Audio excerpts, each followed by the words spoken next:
A divisão feminina tem sido um problema na WWE de longa data. Nesse vídeo eu quero falar um pouco sobre a atual situação da divisão, trazendo alguns números curiosos que podem surpreender vocês. Então, se você gosta desse tipo de conteúdo, deixa o like, se inscreva no canal e bora pro vídeo!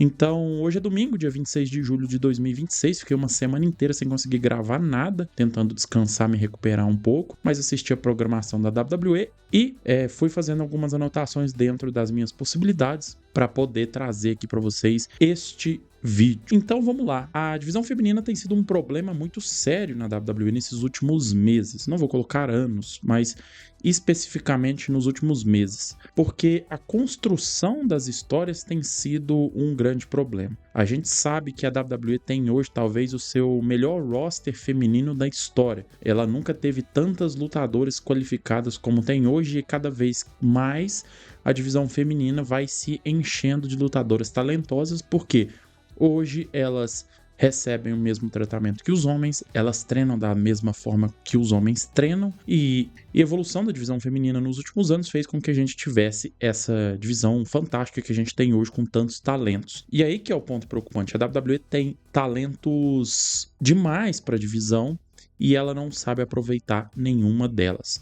Peguemos as atuais campeãs mundiais. Para começar, a Liv Morgan é campeã por quase 100 dias. A gente está chegando aí no SummerSlam e ela já é campeã desde a WrestleMania. Desde então, a Liv Morgan está envolvida em toda aquela história da Judgment Day. Nenhuma construção realmente interessante. Ela chegou à final do Queen of the Ring, foi derrotada pela Io Sky e a Io Sky vai enfrentar a própria Liv agora no SummerSlam pelo título mundial. O ponto mais curioso disso tudo é que desde que a Liv Morgan venceu o título na WrestleMania, ela não defendeu o cinturão em nenhum Premium Live Event.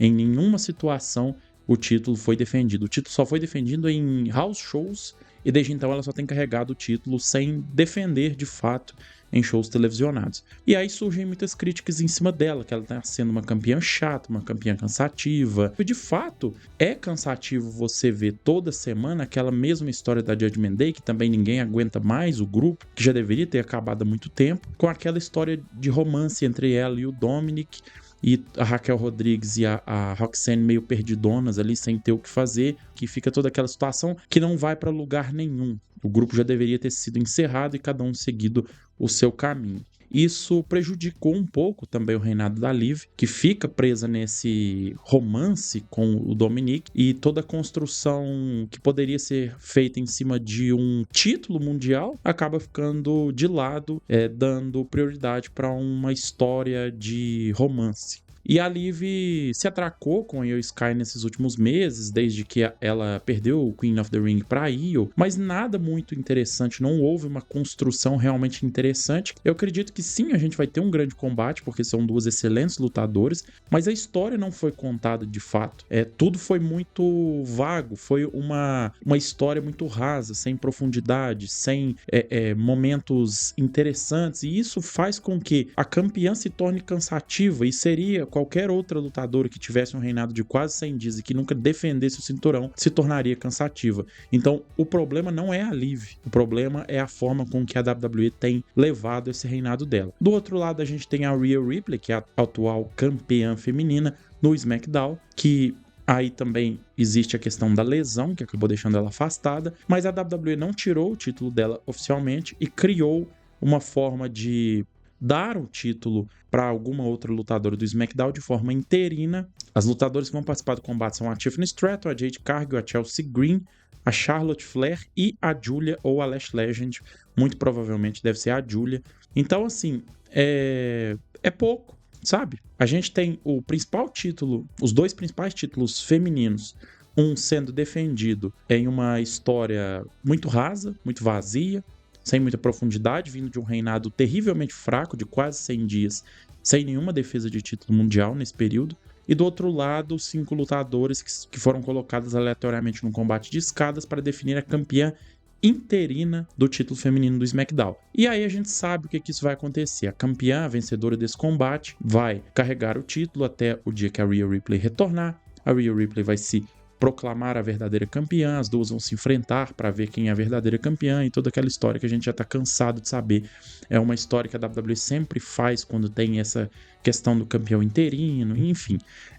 É algo muito genérico, que a gente já viu milhares de vezes. Então falta muita criatividade.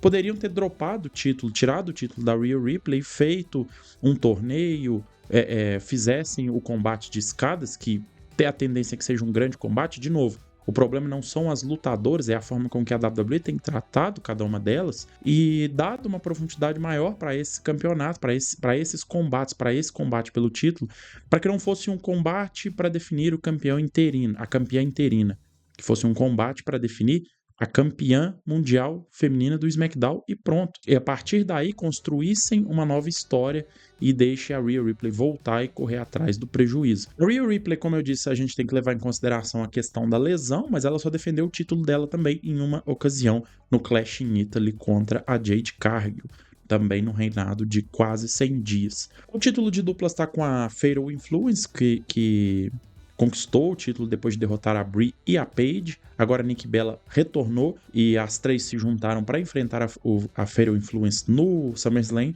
num combate que, beleza, tem uma pequena história ali da Brie e da Paige se atracando com a Fatal Influence e agora a Nikki retornando para ajudar, mas fato é que, por mais que tenha tido uma pequena construção das duplas vindo ali de uma rivalidade, agora tem o retorno da Nikki, não é algo que empolga muito. O título feminino de duplas não vai ser defendido no SummerSlam. Assim como os títulos de midcard, as histórias construídas em cima desses títulos têm sido histórias também muito vazias, mas o que esperar, sendo que a WWE não consegue construir histórias interessantes nem para os seus principais títulos, eles não vão conseguir construir para os títulos de midcard. As atuais campeãs de midcard, para quem não sabe, são a Tiffany Stratton, campeã do título norte-americano, e a Sol Ruka, que é a campeã intercontinental.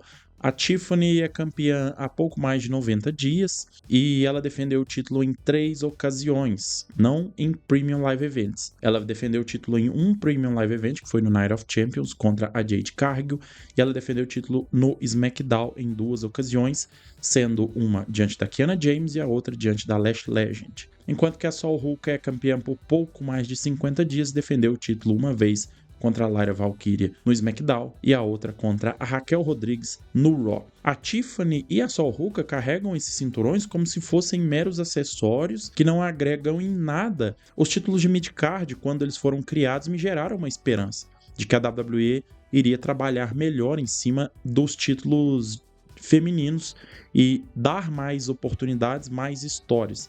Tudo bem, é legal ver a Tiffany com o título norte-americano, é legal ver a Sol Ruka com o título intercontinental. É melhor que nada? Provavelmente é. Mas do que adianta ter um cinturão e não ter nada para contar, nenhuma história relevante para aquele título, nada marcante? Qual é o momento marcante da Tiffany Stratton como campeã norte-americana? Qual é o momento marcante da Sol Ruka como campeã intercontinental? Qual é o momento marcante da Liv Morgan e da Rhea Ripley? Eu vou deixar um pouco a Rhea Ripley fora disso por conta da lesão, mas principalmente da Liv Morgan como campeã mundial há quase 100 dias, sem defender o título em um Premium Live Event. Qual é o sentido de você dar um título mundial para uma lutadora, um título mundial, que é o principal título da empresa, para uma lutadora segurar por 100 dias e não defender o título em nenhum Premium Live Event? Para mim não faz o menor sentido, é um desperdício total do talento que a WWE tem em mãos, é um desperdício total dos títulos em si e gera um desinteresse muito grande dentro da divisão feminina. Eu particularmente gosto por conta da qualidade das lutadoras, mas as histórias são extremamente decepcionantes. Não é só da divisão feminina, a gente sabe que hoje é um problema geral na WWE de que todas as histórias estão muito repetitivas, muito cansativas, histórias recicladas a todo tempo, e cada vez que eles reciclam as histórias, parece que eles tiram alguns pontos que faziam com que aquelas histórias fossem interessantes anteriormente, eles tiram aqueles pontos e vão deixando ela cada vez mais enxuta, cada vez mais espremida, mais genérica e mais chata. Então, hoje, dentro das várias histórias que a gente tem na WWE, a gente vai salvar uma ou outra ali mais interessante, mas de resto é tudo muito cansativo, muito repetitivo. Eu particularmente nem sou tão fã assim da Liv Morgan, mas imagina o cenário de que eles tirem o título dela e deem para a Io Sky e a Io Sky não defenda o título em nenhuma ocasião. Ela fica apenas carregando o título para lá e para cá. O que de interessante vai sair disso? Então, para mim o problema não é a Liv, não é a Rhea, não é a Io, não é a Julia, a Tiffany, a Chelsea. O problema é a forma com que a WWE tem tratado a divisão feminina. É muito triste ver a WWE levando a divisão feminina com a barriga do jeito que tem levado nesses últimos meses. Vamos torcer para que no pós-SummerSlam as histórias passem a ser mais interessantes e que eles salvem a divisão feminina de um ano catastrófico, porque a gente ainda tem aí 4 meses que dá para salvar um pouquinho dessa divisão. Bom, mas é isso, essa foi a minha opinião a respeito da divisão feminina da WWE atualmente. Desculpe pela voz, desculpe pelas falhas, ainda estou me recuperando, até o raciocínio está um pouco lento, então às vezes se eu falei algo meio desconexo, eu peço perdão, é muita coisa. Também tem a questão da minha mudança também, que tá uma correria aqui em casa e tá tudo muito complicado nesses dias. Essa semana eu vou tentar gravar mais vídeos também, mas vai ser complicado por conta da mudança. A gente já tá para sair daqui onde eu moro, então vai ser meio corrido. Beleza? Mas é isso então. Agradeço a todos pela companhia neste vídeo. Se vocês puderem deixar o like, se inscrevam no canal, ativa o sininho também para não perder nenhuma notificação de vídeo novo.